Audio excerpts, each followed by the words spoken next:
Scopriamo chi ha scritto alla posta del TG5 curata da Barbara Palombelli.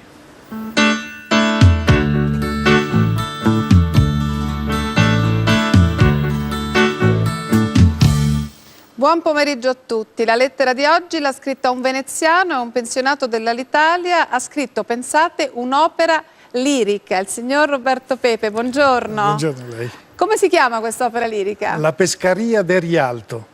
Ed è una storia di pescatori veneziani, immaginiamo. Ovviamente nasce nel primo atto con la storia di alcuni pescatori che litigano tra di loro, tra una cosa e l'altra, e vanno a finire alla Giudecca, dove incontrano un famoso marchese locale che è travestito, nascosto dalla bauta perché ha giocato. Quindi c'è anche il carnevale veneziano, c'è la laguna e c'è un lieto fine. Ovviamente, dove il cattivo scappa con la gondola, con i suoi sgherri.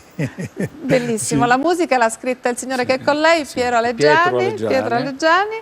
E allora, il vostro sogno è che questa opera venga rappresentata. Si fa fatica a trovare uno spazio in Italia per rappresentare un'opera lirica? Quando ci presentiamo sembriamo delle persone scese dalla luna, perché un'opera lirica ci domandano, ma è un'opera, è un'operetta, un musical, un'opera moderna? No, è un'opera lirica. Tradizionale, siete andati nel passato come le musiche del Settecento? Sì, ci siamo lasciati ispirare molto dal testo e quindi abbiamo con una sorta di gusto un po' anche del travestimento, in chiave anche ironica, però sempre assoggettati al testo, a quello che suggeriva la situazione drammatica.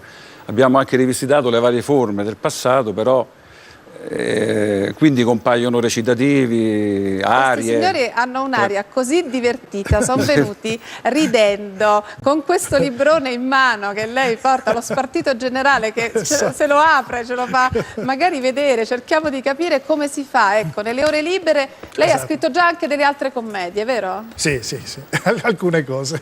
E allora noi rivolgiamo questo invito, insomma, esiste un'opera lirica che cerca uno spazio per essere rappresentata. L'ideale sarebbe Venezia, quindi il sindaco Cacciari magari può offrire una piazza la prossima estate. E, insomma, bisogna anche aiutare, io credo, il teatro amatoriale, ovvero le persone che nelle ore libere si mettono in gioco. E vi siete messi anche molto a ridere, vi siete divertiti a rappresentarla? La parte bella di quest'opera è stata proprio quella. Sì, perché era una prassi compositiva un po' particolare, consisteva, quindi era proprio, diciamo, anche perché la composizione poi non è altro che improvvisazione selettiva, come è stato detto, quindi lui declamava le singole scene. E allora La Pescaria del Rialto è un'opera lirica che cerca uno spazio per essere rappresentata e magari per farvi sorridere. È un invito che si può girare a Venezia, ma anche a Roma, dove risiedono gli autori. Ci sono tante persone in Italia che passano le ore così, scrivendo commedie, e questa volta addirittura un'opera lirica. Se potete aiutarli, scriveteci, noi siamo qui